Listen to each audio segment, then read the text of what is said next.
The eccentric, neurotic, hilarious Copernicus called, and you are not the center of the universe. Dr. Fraser Crane. Man talks endlessly on subjects that are of no interest to anyone but him. Gee, I can't imagine what that's like.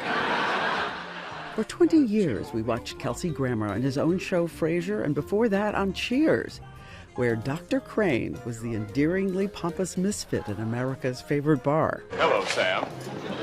Are you people really this ignorant, or do you just do this to torture me? Sometimes the two go hand in hand. But all this time we were laughing. We had no idea that the actor in real life was drowning in an undertow of sorrow. His colleagues on Cheers saw him battling cocaine and alcohol. It's remarkable that I survived some of that. I might be asleep on one of the benches in the Cheers set, and then when it was my turn, I'd just stand up and go do it. It was tender and touching that they didn't know exactly how to reach you. Yeah. No, well, who could? Who could heal the brutal loss of a sister you loved more than anything? He's written a book about her called Karen. She was an Oreo cookie dipped in an ice-cold Coca-Cola.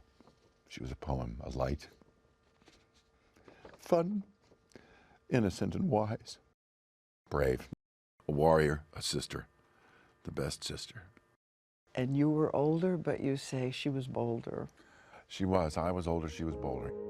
He the sensitive kid, she the free spirit, urging him toward the adventure of being alive. The two of them had a loving mother, an absent father, and as he, a year older, tried to be the little man of the house, he says, she gave him courage. About Karen, you said, I had trouble seeing the good in myself, but she always did. Yeah, she was.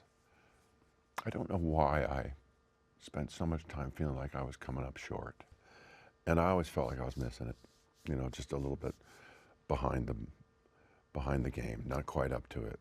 And she always reassured me I was doing a good job, that I was a good brother. Eventually, he moved to New York to start his acting career. She traveled west to become an artist, but they stayed close. Then, one night, they'd been talking on the phone, making plans for a holiday visit, when 6 hours later, there was horror. There's a knock on his door. A policeman tells him his sister has been murdered.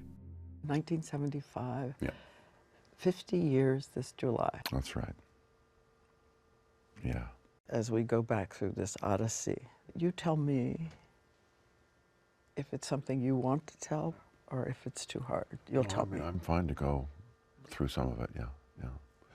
I had horrors in my mind that were craving the truth, what I knew happened, and to feel her steps, her final steps, to be in her, to be with her. So he sets out to face all those searing details he tried to block out long ago. The summer when 3 men on drugs have been raging through Colorado on a killing spree, 7 people murdered, and one night, in an awful randomness, one of them was his sister, an 18-year-old girl standing in the parking lot of the Red Lobster where she worked. The men were going to rob the restaurant and decided the young girl could identify them, forced her into a car. In the book, he tells about reading the searing facts in the long police report for the first time. Karen was put in the back. She was blindfolded at first. She kept saying, please don't let him kill me. Don't let them kill me. They take her to an apartment. Yeah. They rape her.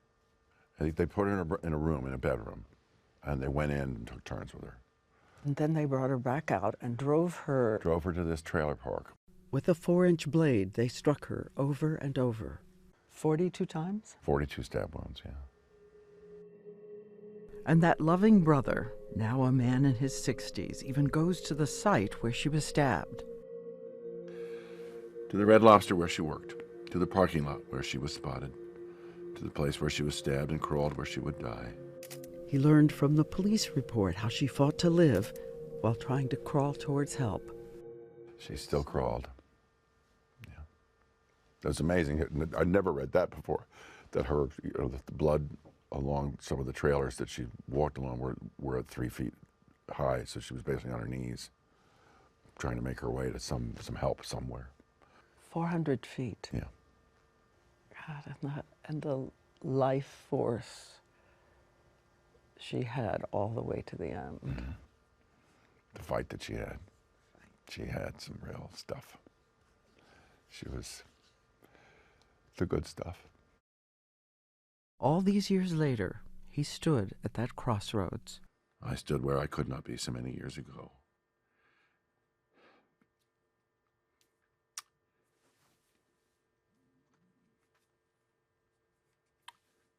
And I cried out loud like a child whose hope had died. And he says it was in these moments, after all the decades of suffering and trying to numb the pain, he could feel his sister urging him to write her story and move on from his grief about her death to the beauty of her life. I spent a long time on her death and very little on her life. And that's what I hope people will take. Spend time on the life you lost. Spend time on the life you shared, rather than the day you lost it. The mission is to heal, but the mission is also to help heal other people.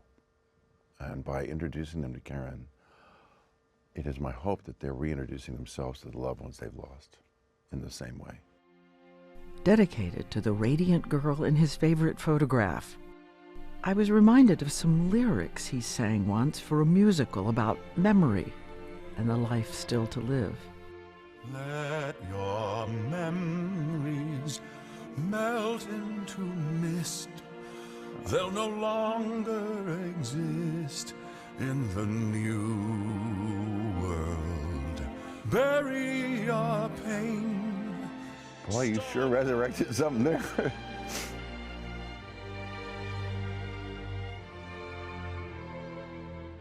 I keep this picture by my bed. She's by me all the time. This is your story, Karen. I hope you like it.